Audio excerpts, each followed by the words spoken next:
Conditions हैं उसके मुताबिक हमने प्रिपरेशन करनी है। और पिछले एक महीने से हम लोगों का पूरा फोकस ही यहाँ पे है कि हमने जो है इंग्लैंड में कैसे खेलना है। आने वाले दौर में हमारी कोशिश ये है कि जितने भी टूर्स हैं वो सारे ज़्यादा से ज़्यादा इन्हीं कंडीशंस में हों, जैसे साउथ अफ्रीका होगी, ऑस्ट्रेलिया होगी, न्यूजीलैंड होगी। जितने टूर इमर्जिंग के इस जगह पे होंगे उतनी हमारी डेवलपमेंट अच्छी होगी, अच्छे इस्टेब्लिश प्लेयर आएंगे, टेक्निकल प्लेयर्स आएंगे, और वहाँ पे भी जिसकी अच्छी बेसिक्स हैं, टेक्निक अच्छी है, वो ऑफ कोर्स वहाँ पे कामयाब होगा। और इनके साथ पूरा वर्कआउट हो गया हुआ है, होपफुली कि आपको रिजल्ट भी नज़र आएगा। बिस्मिल्लाहिर्रहमानिर्रहीम, अस्सलाम वालेकुम। विनस स्पोर्ट्स के साथ आपका मेज़बान शहजादा मोइन हाजिर है।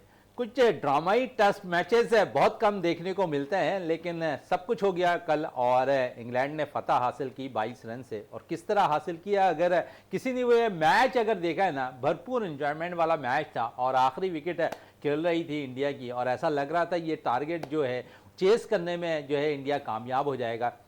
लेकिन एक ऐसी बॉल शोएब की गिरी जिस पे बैट्समैन ने तो बाकायदा उस बॉल को रोक लिया, लेकिन रोकने के बाद ऐसा लगा कि बॉल आगे की तरफ जाएगी, लेकिन बॉल पीछे की तरफ आई और विकेटों को उसने उड़ा दिया और फतह इंग्लैंड के नाम हो गई। और मैं समझता हूं कि इंडिया ने जो है क्रिकेट जीत ली और फतह हासिल कर ली इंग्लैंड ने इस टेस्ट मैच में।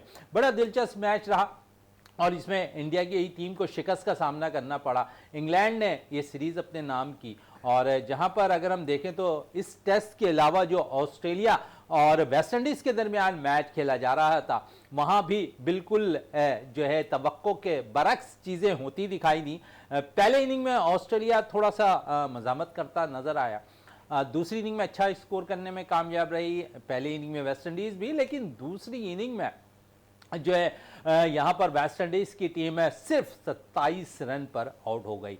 आप देखना है कि वेस्ट इंडीज़ की टीम है टेस्ट क्रिकेट में कहाँ तक अपना मुकाम आगे जारी रखती है, क्योंकि मुसलसल शिकस्त वेस्ट इंडीज़ को शायद ऐसा लगता है कि टेस्ट रैंकिंग से भी बाहर कर सकती है। तीसरी तरफ आए, पाकिस्तान क्रिकेट टीम आज जो 15 रुकनी स्क्वाड है बांग्लादेश के लिए रवाना होना है और इसके लिए भरपूर तैयारियां भी रहीं। कल कप्तान सलमान अली आगा ने भी प्रेस कॉन्फ्रेंस की उम्मीद जाहिर की है कि बांग्लादेश के ख़िलाफ़ वो सीरीज़ जीतने में T20 कामयाब हो जाएंगे।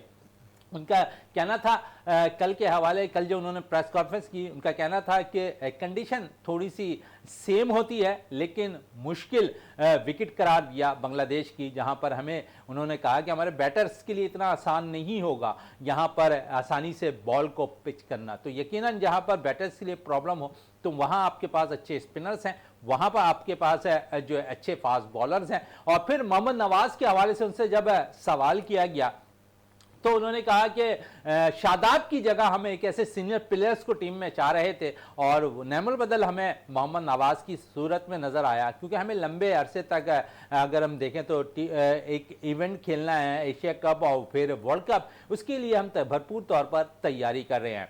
ये पाकिस्तान मेन टीम की बात थी। पाकिस्तान शाहीन की टीम की थोड़ी सी बात करें और आज पाकिस्तान शाहीन के खिलाड़ियों ने प्रेस कॉन्फ्रेंस की, फिर हेड कोच इमरान फरहत ने आज भरपूर अंदाज में प्रेस कॉन्फ्रेंस की और सहाफ़ियों के भरपूर अंदाज में उन्होंने जवाबात भी दिए। इस सिलसिले में आज मैं भरपूर तौर पर कोशिश करूंगा कि पाकिस्तान शाहीन के हवाले से बात करूं और पाकिस्तान शाहीन की टीम इंग्लैंड के दौरे पर जाएगी और देखते हैं कि वहाँ क्या कारकर्दगी रहती है। लेकिन आज जिस प्रेस कॉन्फ्रेंस के हवाले से हम जो बात करेंगे ना, उसमें बहुत कुछ आपको आगाह भी करेंगे इस टीम के हवाले से। इकबाल मेमन साहब हमारे साथ यहाँ तशरीफ़ रखते हैं हमारे शो के अंदर, उसके साथ साथ जावेद इकबाल भट्टी साहब हमारे साथ तशरीफ़ रखते हैं। दोनों ही मेहमान हमारे साथ हमेशा हमारे शो में मौजूद होते हैं अक्सर। और इकबाल मेमन साहब की तरफ से आगाज़ करते हैं। अगर देखें तो आज प्रेस कॉन्फ्रेंस हुई और पाकिस्तान शाहीन की, और इमरान फरहत जो पाकिस्तान टीम के हेड कोच हैं उन्होंने प्रेस कॉन्फ्रेंस की, फिर खिलाड़ियों ने प्रेस कॉन्फ्रेंस की और उन्होंने अज़म जाहिर किया कि हम जो है यहाँ पर भरपूर अंदाज में इंग्लैंड में अपनी परफॉर्मेंस दिखाएंगे। जब यहाँ पर बात हुई, इमरान फरहत जो हेड कोच हैं, जब वो प्रेस कॉन्फ्रेंस कर रहे थे तो उनसे मुख्तलिफ सवालात हुए, तमाम तर्ज पे सवालात हुए। स्किल्स फिटनेस पे भी सबसे इंपॉर्टेंट सवाल रहा इस कैंप के हवाले से। लाहौर में एक कैंप जारी था और अब कराची में भी शुरू हो गया है। तो आप क्या कहेंगे, एक कोच स्किल्स कैंप से अपने फिटनेस लेवल पर खिलाड़ियों को तरतीब देता हुआ आ रहा है तो बेहतर, बहुत ज़्यादा ज़रूरी है, क्योंकि हम देखते हैं कि इंग्लिश कंडीशन के अंदर आपको इंजरी बहुत ज़्यादा होती है और ऐसे में रिकवर करना इतना आसान नहीं होता है। तो यहाँ इमरान फरहत ने बड़ी चीज़ें वाजे की स्किल्स कैंप के हवाले से। आप समझते हैं कि एक हेड कोच का जो काम है ना, वो भरपूर अंदाज में अपने खिलाड़ियों को सिखाना होता है। फिर इमरान फरहत काफ़ी तजुर्बाकार हैं और कई टूर्स वो जो गैर मुल्की कर चुके थे पाकिस्तान टीम की जानिब से।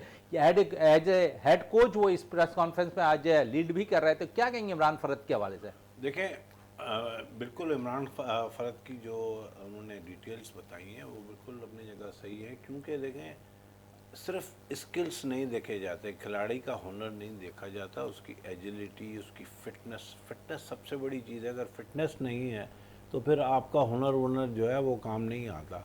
और टॉप प्रायोरिटी में जो है ना वो फिटनेस आती है। किसी भी एथलेटिज्म के अंदर जो है ना वो फिटनेस सबसे पहली चीज़ है, एजिलिटी है, फिर एबिलिटी है। क्योंकि अगर आप फिट नहीं हैं तो फिर आपकी एबिलिटी और जो स्किल्स हैं वो एक हद तक तो काम आएंगे, उसके बाद जब फटीग होना शुरू हो जाएंगे तो फिर वो काम नहीं आएंगे। तो इसलिए फिटनेस जो है वो बहुत ज़रूरी है, और मैं समझता हूँ कि ये दोहरी चीज़ें हैं, फिटनेस और एबिलिटी, ये दोनों साथ साथ लेके चल रही है। चले साथ साथ लेके चल रही है। इसी पे मैं एक बार जावेद भट्टी साहब आपकी तरफ आऊँ, इस टीम के हवाले से थोड़ी सी बात कर लूँ। इस टीम में जो प्लेयर्स हैं, सऊद शकील इस टीम की क़यादत कर रहे हैं। अली जरियाब एक बड़ा टैलेंटेड लेफ्ट हैंड बैट्समैन आपको मिला हुआ है। फिर आज़ान उवैस जिन्होंने डोमेस्टिक सीजन में बड़ा उम्दा कारकर्दगी का मुजाहरा किया। फैसल अकरम एक अच्छा इजाफा पाकिस्तान के लिए स्पिनर्स के तौर पर होता दिखाई दे रहा है। थोड़ा सा एक्सपीरियंस रखने वाले हैदर अली भी इस टीम में शामिल है।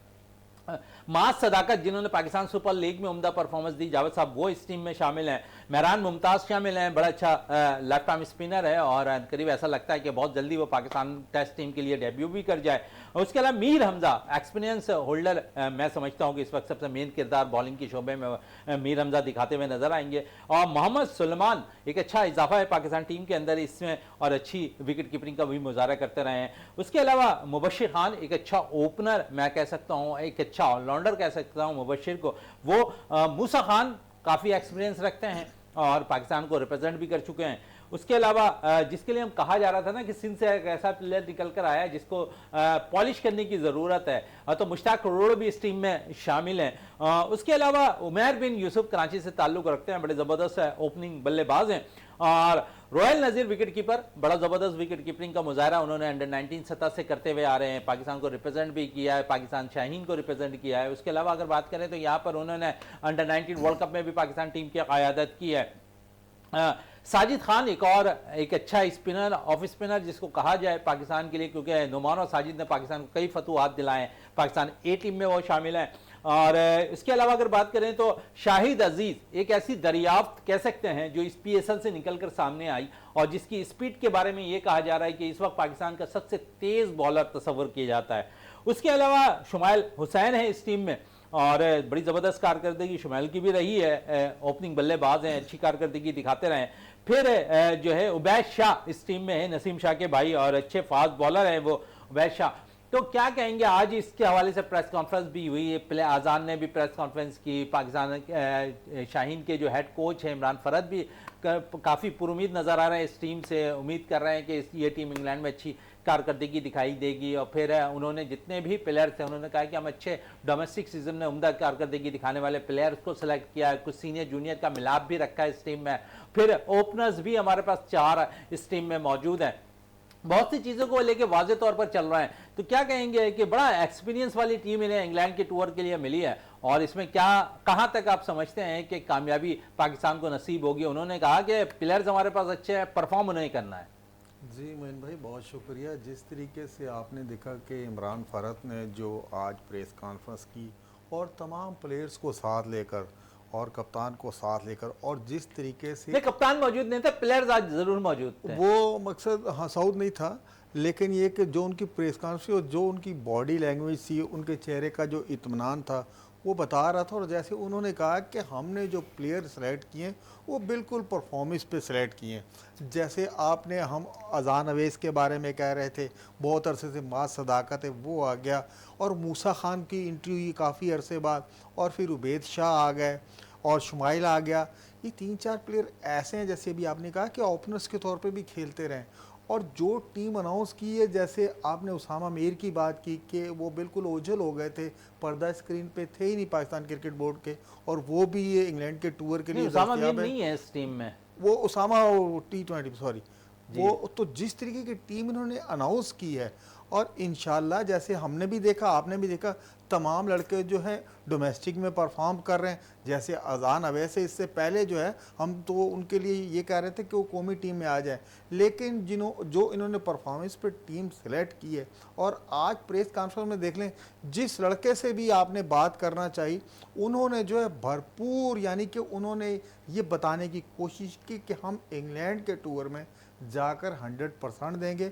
और उनकी जो आप बॉडी लैंग्वेज देख रहे थे, लग यही रहा था कि वो जीत की लगन से इस टूर में जो है पाकिस्तान शाइन के साथ इंग्लैंड का टूर करने जा रहे हैं। और इंशाल्लाह जिस तरीके से आपने टीम सेलेक्ट की है, और इमरान फरद को भी बहुत ज़्यादा सीनियर प्लेयर है, और आपको पता है उन्होंने बैरून मुल्क बहुत टूर किए हैं, और ये पहला बड़ा इम्तिहान जो है ना इमरान फरद का, ये जो टीम इंग्लैंड जा रही है पाकिस्तान शाइन्स की, पहला इम्तिहान जो है वो ना सिर्फ इमरान फरद का है, बल्कि जो हमारे कप्तान हैं शाइन्स के सऊद शकील, उनका भी इम्तिहान होगा, क्योंकि हम आने वाले दिनों में सऊद शकील को ग्रूम करेंगे टेस्ट मैचेस के लिए।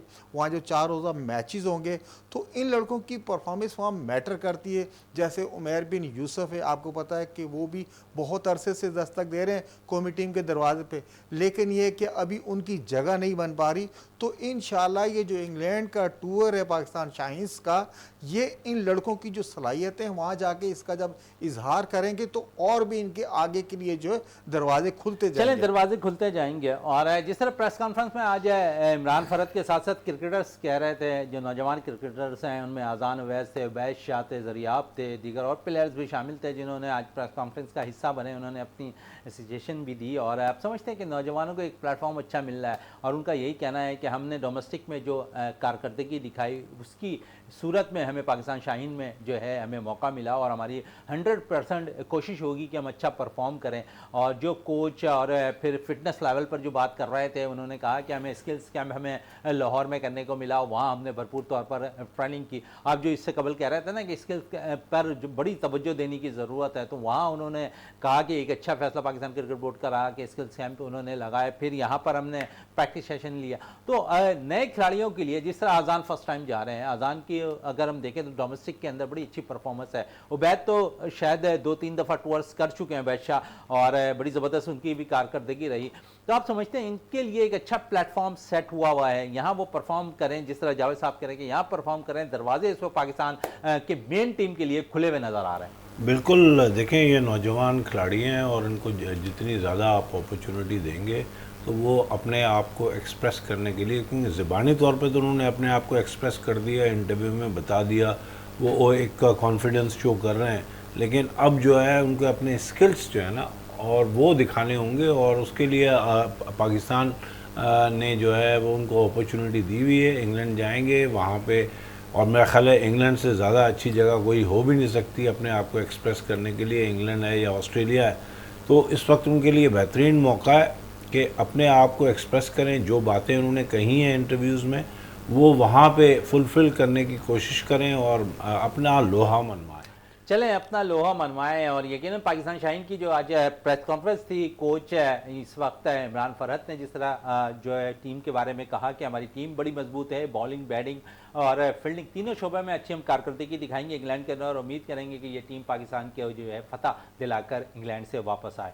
इस वक्त ब्रेक के लिए कहा जा रहा है, ब्रेक से वापस आते हैं तो गुफ्तगू को मज़ीद जारी रखें।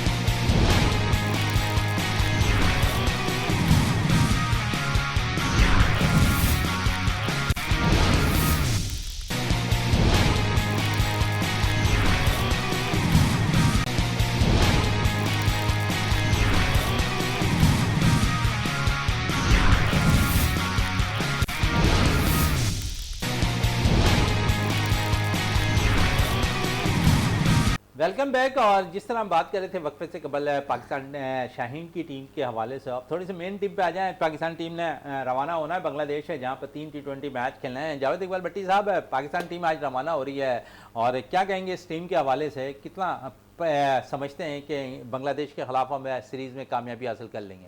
जी मोहन भाई, जिस तरीके की टीम हमारी अनाउंस हुई है, जो टीम T20 खेलने हम आज उड़ान भरेंगे बांग्लादेश के लिए, और जो हम टीम देख रहे हैं, ऑन पेपर देख रहे हैं, और जिस तरीके की टीम की जाने से पहले जो प्रैक्टिस सेशन हुए, वो चाहे बैटिंग हो, बॉलिंग हो, फील्डिंग हो, इवन के सिचुएशन से हिसाब से भी जो है लड़कों को जो मैचेस के दौरान सिचुएशन आती, उस हिसाब बहुत प्रिपेयर किया गया है।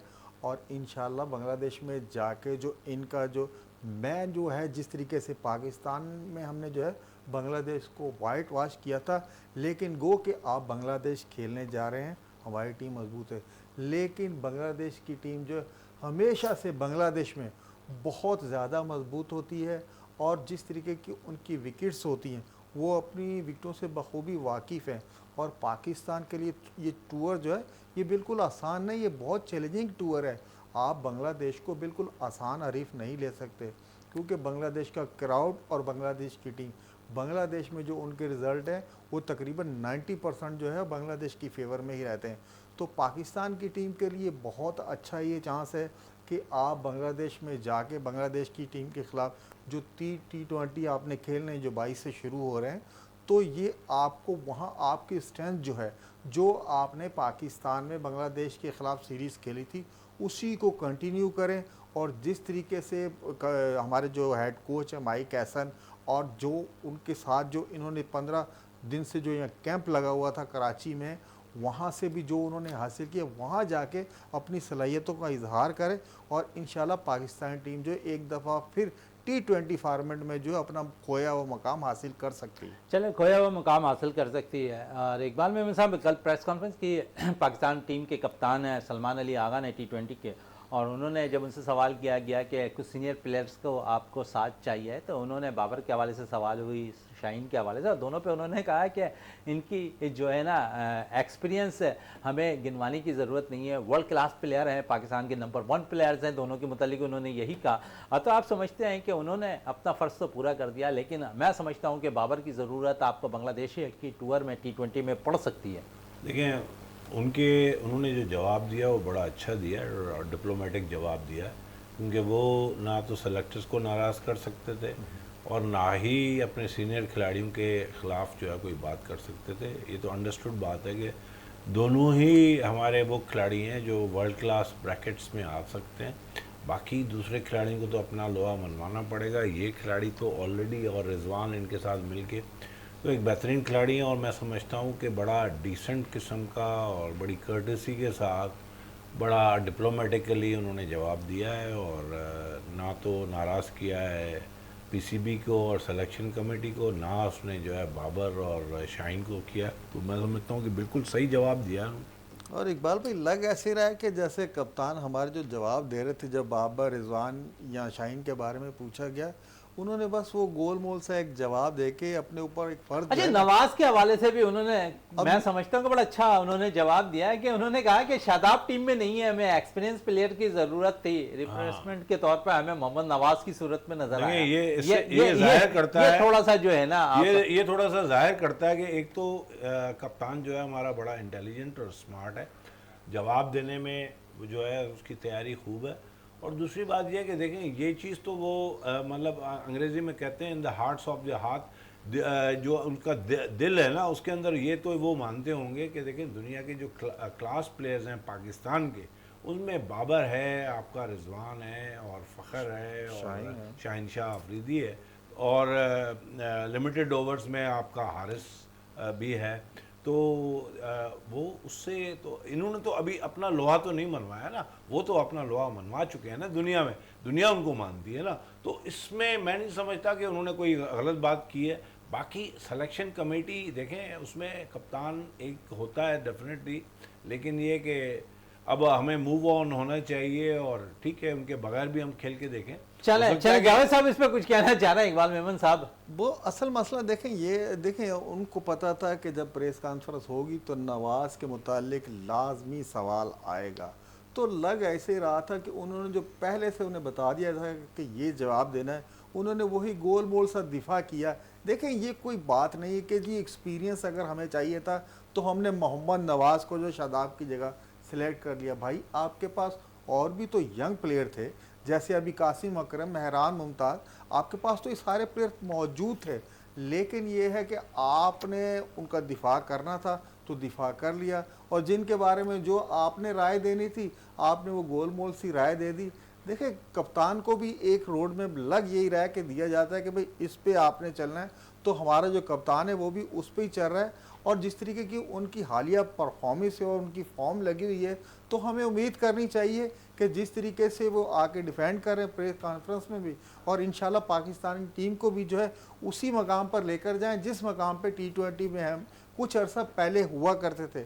अगर यही उनकी परफॉर्मेंस रहती है तो उनकी प्रेस कॉन्फ्रेंस में जो कही हुई बातें हैं वो बिल्कुल सही साबित हो जाएंगी। अगर नहीं रहती, जैसे अभी मोइन भाई ने कहा कि इस टीम में कम से कम बाबर आजम की ज़रूरत थी, आपको एक मैच्योर प्लेयर जो है विकेट पे स्टे करने वाला, बिल्कुल जो है अपनी स्किल जो विकेट पे जाके संजीदगी से जो शो करता है, एक आध प्लेयर ऐसा टीम में लाजमी होना चाहिए। ना कि हमने 7-8 जो है बिल्कुल हार्ड हिटेड बैट्समैनों के साथ ये जो इतनी बड़ी सीरीज़ हमने T20 की खेली, ऐसा नहीं है। अब T20 फॉर्मेट जो है वो ठीक है कि बहुत फास्ट क्रिकेट है, लेकिन ये कि वो भी 5-5 ओवर के फॉर्मेट के हिसाब से खेली जाती है, और उनमें आपको सीनियर्स बैट्समैन की भी ज़रूरत होती है, सीनियर्स बॉलर्स की भी ज़रूरत होती है। आपको पता है कि अगर सीनियर बैट्समैन जो है विकेट पे स्टे करते तो सामने से आपके रन लगते रहते हैं, और इसी तरह अगर आपका सीनियर्स बॉलर्स का एक स्पेल अच्छा हो जाए तो वो बिल्कुल मैच का नक्शा बदल देता है। तो सीनियर और जूनियर्स का ये जो डिफरेंस है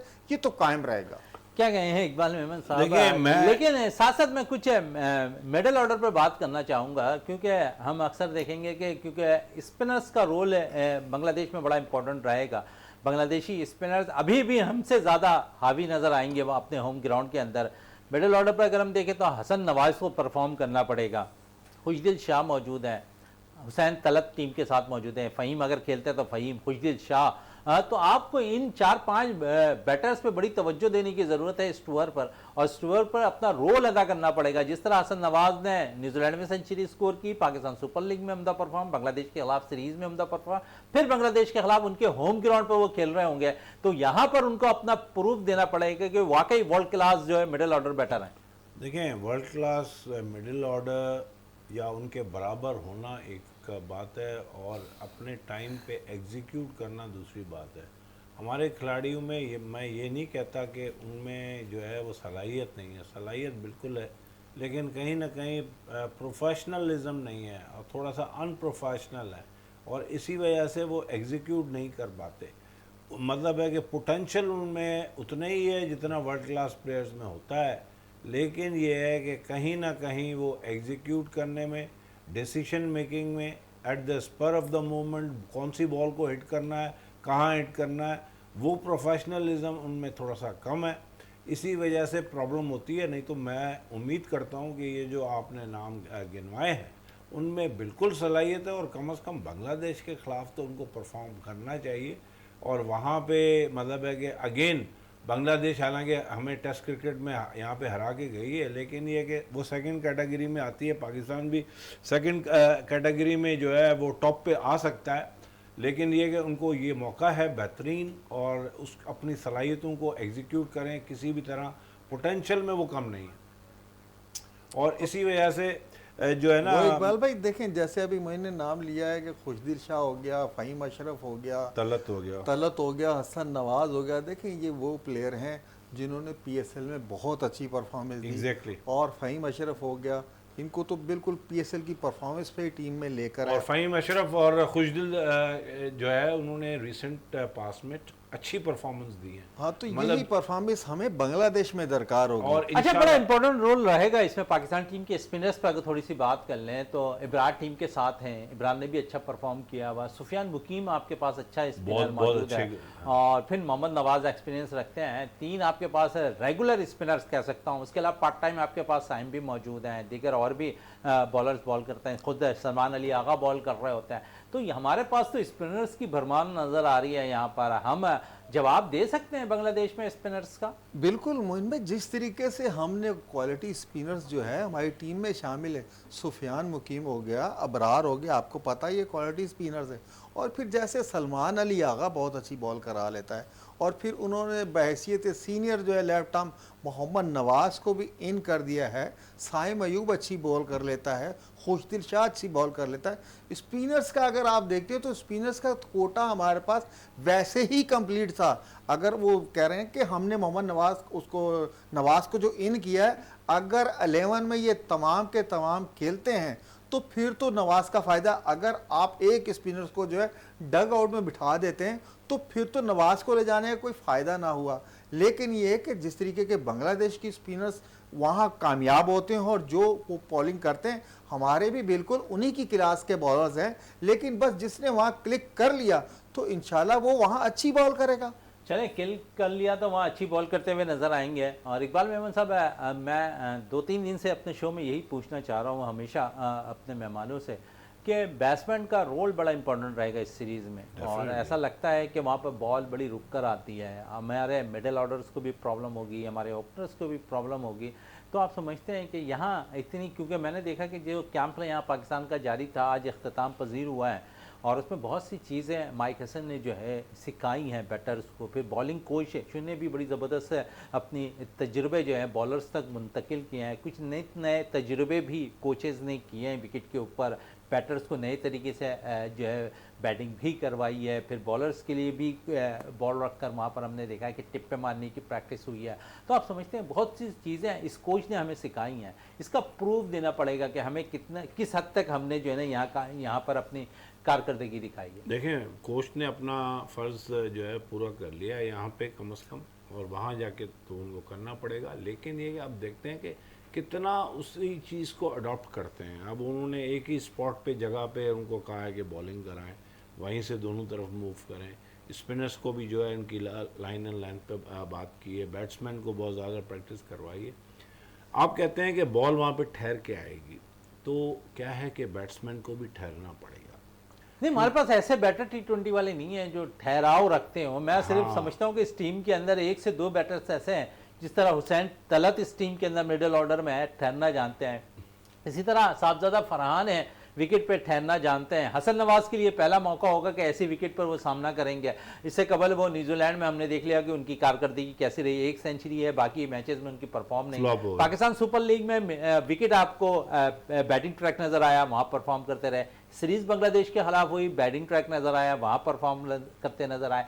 बांग्लादेश में कंडीशन थोड़ी सी चेंज होगी हसन नवाज के लिए भी। देखिए, मैं एक चीज़ मैं आपको बताऊं, क्योंकि देखें सिर्फ पाकिस्तान प्रिपेयर नहीं कर रहा, बांग्लादेश भी प्रिपेयर करेगा। और इसलिए बांग्लादेश ने इससे कबल ऑस्ट्रेलिया जैसी टीम को भी शिकस्त दी, जनूबी अफ्रीका जैसी टीम को भी शिकस्त दी, इंग्लैंड जैसी टीम को भी शिकस्त दी, न्यूजीलैंड जैसी टीम को भी शिकस्त उन्होंने अपने होम ग्राउंड पे बिल्कुल दी। लेकिन ये कि सिर्फ शिकस्त नहीं देने, उन्होंने प्रिपेयर भी करना है वर्ल्ड लेवल पे।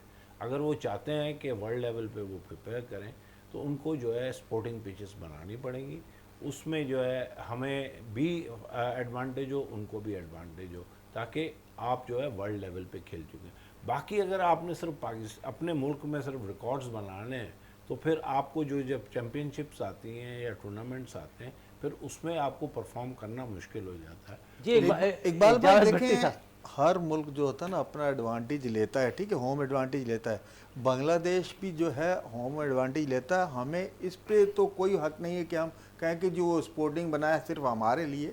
भाई देखें, वो उसने एडवांटेज लेना है, उनने मैच जीतने के लिए विकेट बनानी। अगर आप उनकी बात कर रहे हैं तो आप अपना देख लें। जो चलो बड़ी अच्छी बात की कि हर मुल्क अपने ग्राउंड पे जब होम सीरीज खेल रहा होता है तो एडवांटेज हासिल करने की भरपूर तौर पर कोशिश करता है। और बांग्लादेश भी पाकिस्तान के खिलाफ होम सीरीज के अंदर जो T20 मैचेस खेले जा रहे हैं उसमें एडवांटेज लेने की कोशिश करेगा, अपनी स्ट्रेंथ के मुताबिक विकेट तैयार करने की कोशिश करेगा और मैच जीतने की कोशिश करेगा। इस वक्त ब्रेक के लिए कहा जा रहा है, ब्रेक से वापस आते हैं तो गुफ्तगू को मजीद जारी रखते हैं।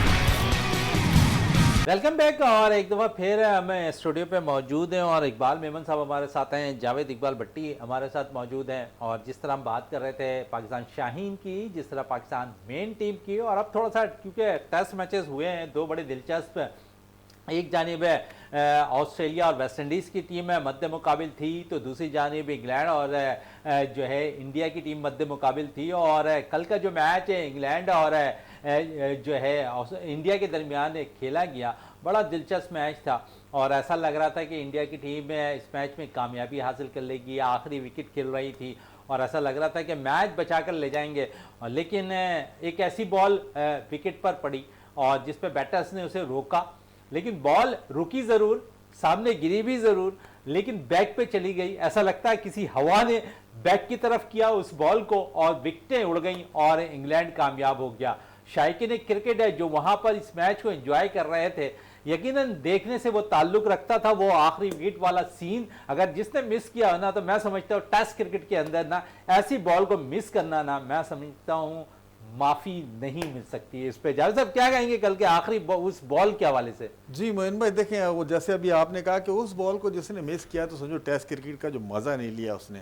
और शेब बशीर जिस तरीके से उनका अंगूठा टूटा हुआ था और उन्होंने आके वो जो सिराज को बॉल डाली है और कहाँ जाकर सिराज ने उसको बॉल को अपने दिफाई अंदाज में खेला और टिप होकर जो रिवर्स हुई है, इंडिया की किस्मत जो है वहीं से उन्होंने ख़राब कर दी सीधी विकेट में। कभी ऐसा बहुत कम नज़र आता है जिस तरीके से बॉल खेलने के बाद जो और फिर रिवर्स करके विकेट में चली जाए। और सिराज देखता रह गया, चाहता तो उन्हें यह हक था कि वो पाँव से बॉल रोक सकता था, लेकिन नहीं रोक सका। और जैसे अभी आपने बात की कि फतह जो है इंडिया के बिल्कुल करीब से होती हुई जो है ना इंग्लैंड की झोली में जा गिरी। और जिस तरीके से इंग्लैंड ने इस मैच में अपने प्रोफेशनल होने का सबूत दिया है, वो भी एक यादगार लम्हा था। और इंडिया के प्लेयर्स के साथ इस पूरे मैच में जैसे आपको पता नोक झोंक गुस्सा, ये सारी चीज़ें जो है इस टेस्ट क्रिकेट इस मैच में बहुत ही ज़्यादा नज़र आई। और जैसे पहला टेस्ट जो है इंग्लैंड ने जीता था, इंग्लैंड ने 350 या 370 रन जो है चेस किए थे, लेकिन दूसरे टेस्ट में इंडिया ने जो है अपने खौफ जो है था अपने गिर्द, पहले उन्होंने 608 रन का दायरा लगाया, फिर इंग्लैंड को दिया, तो वो इतना बड़ा टोटल था कि इंग्लैंड की टीम जो सर्वाइव नहीं कर सकी, प्रेशर में आ गई। और यही हाल इंडिया का हुआ है भाई। 192 193 का आपको टारगेट मिला और आपकी टीम में 5-5 सेंचुरियां बनाने वाले प्लेयर खेल रहे थे। आप बिल्कुल भी जो आखिरी दिन है प्रेशर नहीं झेल सके। आप बैन स्टोक को ले लें, कैरेट को ले लें, जिस तरीके की उनकी बॉलिंग थी और जोफ्रा आर्चर के आते हुए जो मैन डिफरेंस जोफर आर्चर ने डाला इस टेस्ट मैच में, वो सबके सामने चले सबके सामने। जोफर आर्चर के हवाले से जो है इकबाल मेमन साहब काफ़ी कह रहे थे और उन्होंने कहा था कि ये एक ऐसा बॉलर है, 4 साल के बाद उसकी टेस्ट क्रिकेट के अंदर वापसी हुई है। और आप काफ़ी तारीफें भी कर रहे थे जोफर आर्चर की, इकबाल मेमन साहब। आप प्रोग्राम में भी आप कह रहे थे कि अगर यहाँ पर जोफर आर्चर खेलते तो नक्शा थोड़ा सा चेंज होता। इस टेस्ट खेले नक्शा चेंज कर दिया। बिल्कुल, उन्होंने पहली इनिंग में भी 2 विकेटें ली, लेकिन ये कि देखें स्पीड जो होती है ना वो टेरर क्रिएट करती है। विकेट ना भी लें तो ऐसे बॉलर की ज़रूरत होती है और वो बैट्समैन के अंदर जो है टेरर क्रिएट करते हैं। और दूसरी इनिंग में उन्होंने बाकायदा 3 विकेटें ली, तो जिसमें उनका बहुत बड़ा कंट्रीब्यूशन है। बाकी ये है कि देखें इनको रन्स चाहिए थे और आखिरी विकेट पे 30 या 40 के करीब पहले चाहिए थे, फिर आखिर में तो 22 पे वो हार गए। लेकिन ये कि किसी वक्त भी विकेट गिर सकती थी। हाँ, लक, क्योंकि आपने कहा कि वो बॉल रिवर्स हो गई तो उनकी लक भी रिवर्स हो गई और इसी वजह से अब वो हवा चली, इंग्लैंड में हवा चलती है और वो बॉल जो है चल पड़ी। ये कहीं से कुदरत का करिश्मा था कि मतलब जब विकेटों को हिट कर गई, विकेटों को हिट कर गई, तो इससे अंदाज़ा होता है कि कुदरत इसमें इन्वॉल्व हो गई और जो है इंडिया हार गई। लेकिन ये कि मेरे नज़दीक इंडिया ने अच्छी फाइट की, अच्छी गेम खेली और मतलब है कि एक बहुत दूसरी अच्छा सिर्फ इकबाल पे अजय वो जो जडेजा था वही जो है ना वो नजर आ रहा था। जावेद साहब, आप माशाल्लाह मेरे से ज़्यादा क्रिकेट खेले हैं और ये इन पिचेस पे 4th इनिंग में स्कोर करना मजाक नहीं होता। इंग्लैंड ने जो किया वो तो इंग्लैंड ने अपने पिछले 3-4 साल में ये करिश्मे दुनिया भर में दिखा दिए और पाकिस्तान में भी दिखा दिए कि आखिरी इनिंग में वो इतना स्कोर कर जाते हैं। लेकिन ये कि इन्होंने कोशिश ज़रूर की, लेकिन ये कि जब इनकी 6 विकेटें गिर चुकी थी तो उसके बाद चांस नज़र नहीं आ रहा था। ये जडेजा यहाँ तक ले गया इनको, लेकिन ये कि जडेजा फिर या तो आसिफ इकबाल की तरह टोटली लास्ट बॉल पे खेलता और अगली 3 विकेटों को बचाता, क्योंकि देखें 3 विकेटें जो थी ना वो गिरी इस वजह से कि जडेजा ने उनको मौका दिया खेलने का। इकबाल भाई, वो थोड़ा सा मैच लंबा ही इनके इसी वजह से हुआ पूरी है। बात सुन लें ना सर, इनके जो आखिरी 3 प्लेयर्स हैं या 4 हैं वो टोटल टेल एंडर हैं।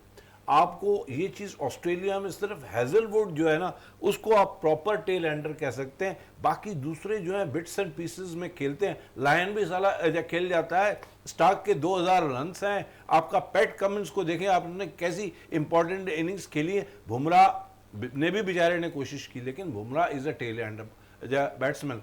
तो अब इंडिया के लिए बॉलर तो बेहतरीन मिल गए। पहले ये होता था कि वो जो बॉलर्स होते थे वो थोड़े बहुत बैटिंग भी करते थे, तो ये बहुत बड़ा कंपोनेंट है।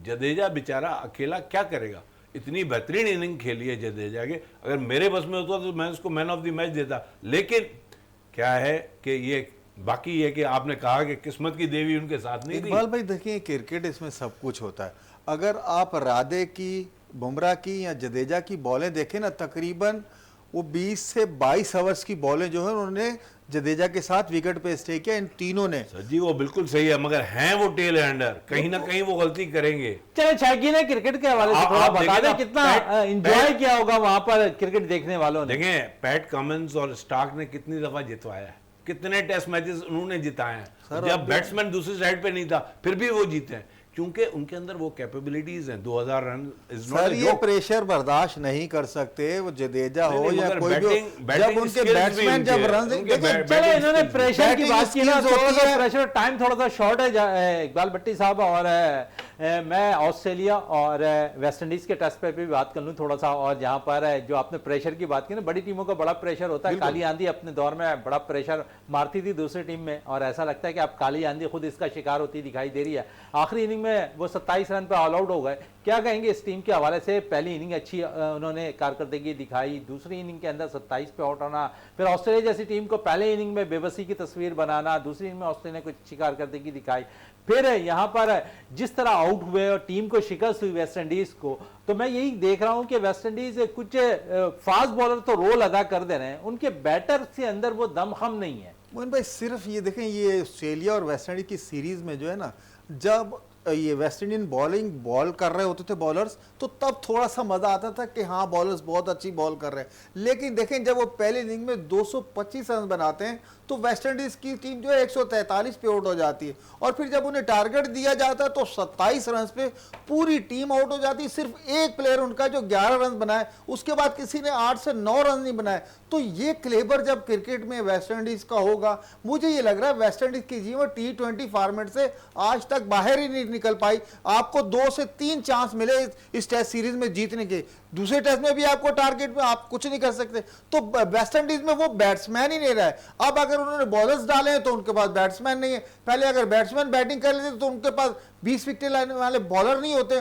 तो वेस्ट इंडीज की टीम है, जैसे इकबाल भाई ने भी पहले कहा था, हो सकता है कि ये टेस्ट रैंकिंग के बिल्कुल जो आखिरी नंबर हैं, इसी तरह जो है वेस्ट इंडीज टीम उन्हीं नंबरों पर रहेगी। अगर अफगानिस्तान से भी आप वेस्ट इंडीज का टेस्ट मैच करा देंगे तो उनमें भी इतनी स्ट्रेंथ है कि वेस्ट इंडीज की बैटिंग को बिल्कुल ना चलने दे, जो उनकी हालिया परफॉर्मेंस है। आखिरी चीज में कह जाऊं, टेक्निकली इस पे आईसीसी को भी नजर रखनी चाहिए, बिल्कुल, क्योंकि देखें 225 पहली इनिंग में, इसका मतलब है कि 2 सेशन का ये पिच थी, उसके बाद कंटिन्यूस डेटेरिएट हुई है। वेस्ट इंडीज़ 143, देखें वेस्ट इंडीज़ की टीम को इतनी ख़राब नहीं है, लेकिन 143 पे आउट हो गई है, फिर उसके बाद 125 पे ऑस्ट्रेलिया आउट हुई है, फिर वो 27 पे चले गए। तो हमें देखना बड़ी इंपॉर्टेंट बात यहाँ पर कही है इकबाल मेमन साहब ने, और उन्होंने कहा कि विकेट थोड़ी सी चेंज हुई, और पहली इनिंग के अंदर तो विकेट थोड़ी सी सीधी नजर आ रही थी, लेकिन दूसरी इनिंग में टोटली चेंज होती हुई विकेट नजर आई, और इसका फायदा ऑस्ट्रेलिया टीम ने भरपूर तौर पर उठाया और टेस्ट मैच अपने नाम करने में कामयाब रही। इकबाल मेमन साहब आपका बहुत बहुत शुक्रिया। जावेद इकबाल भट्टी आपका बहुत बहुत शुक्रिया। प्रोग्राम का अख्ताम करते हैं इस दुआ के साथ कि पाकिस्तान में खेल और खिलाड़ी तरक्की करते रहें और पाकिस्तान का सबसे लाली परचम दुनिया भर में रोशन रहे। इसी के साथ अपने मेज़बान शहजादा मोइन को इजाज़त दें। पाकिस्तान जिंदाबाद।